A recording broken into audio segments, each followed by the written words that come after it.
Hey kiddos, we were reading chapter 9 of Among the Impostors by Margaret Peterson Haddocks. And in last chapter, Luke actually walked out to the woods because he noticed a door open. It was open and he went outside.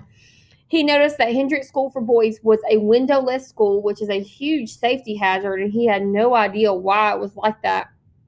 He was finally able to read the note that Mr. Talbot gave him since the beginning of the school year, and the note simply said, blend in, 2 words. And so Luke is pretty devastated. Chapter 9.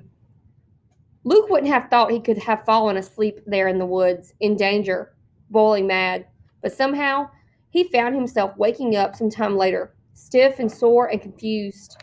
The birds were still singing, a mild breeze ruffled his hair before he remembered everything. Luke actually smiled. What a pleasant dream. But why did he feel so unhappy? Then he sat up and opened his eyes, and everything came back to him.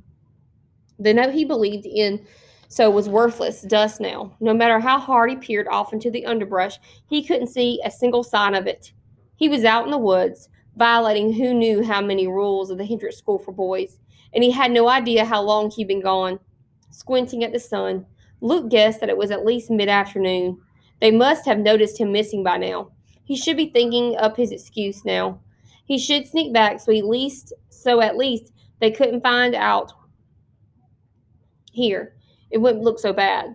Maybe he could convince them that he started to run away. The real Lee Grant had done that, supposedly, then repented and turned around. But that story depended on him going back now. Luke didn't move. He didn't want to go back to school. Not now, not ever. There wasn't anything there for him. He knew that now. No friends, no helpful teachers, no good choices. He was just like some wind-up toy there, marching mindlessly from class to class, meal to meal, trying not to be watched. Just the thought of school made his stomach churn. You can't make me go back, Luke muttered, though he wasn't sure who he thought he was defying. That was settled. So where else could he go? Home? Luke was overcome with a stronger longing than he had ever felt before. To see Mother again, to see Dad. This is just how miserable Luke felt. He even missed his brothers. He watched a chipmunk race across the ground. The chipmunk's feet barely seemed to touch. It could be just that. Easy for Luke, going home. All he had to do was start walking. But he didn't know how to get there. Even if he had a map, he wouldn't be able to find his parents' farm on it. He didn't have his fake ID card with him. He didn't carry it at school. He could picture it clearly tucked in the pocket at the back of a suitcase. He couldn't go back for it. And getting caught without an ID card was as good as admitting, I'm a third child. Kill me. Luke tried to pretend those weren't obstacles. He still couldn't picture a perfect homecoming. Even if he managed to find his family's farm without running into the population police first, he'd just be bringing danger with him. The penalties for harboring an illegal child were almost as harsh as the penalty for being an illegal child.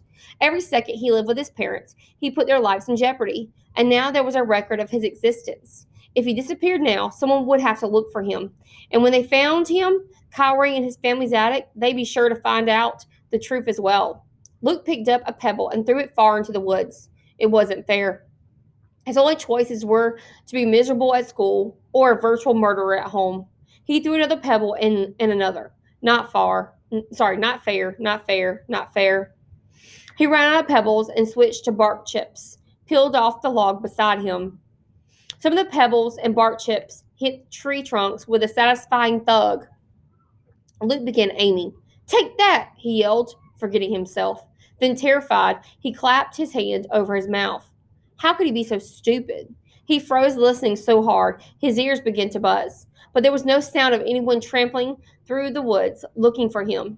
There was no sound from the school at all, peering around all the ferns and the trees and the sunlight filtering through the branches. Luke could practically convince himself the school didn't exist at all. It was a shame he couldn't just stay here. Luke had a moment of hope. He could live on nuts and berries. He could hide in the trees whenever they came looking for him. But that was a childish plan. He dismissed it immediately. If he stayed in the woods, he'd be caught or starve. He glanced around again, this time regretfully. The trees looked friendlier than any of the boys or teachers at school. He was a farm boy who spent most of his life outdoors, until the woods were cut down behind his house. Just being outside was a joy, and no matter how much he risked, running out here, It was wonderful to be alone, not packed in and watched at every turn. Luke dug the toe of his fancy Baron shoe into the dirt and stood up. He'd come to a decision without realizing it. He had to go back to school. He owed it to his family, and Jen's dad, and maybe even Jen herself. But nothing could stop him from visiting the woods again.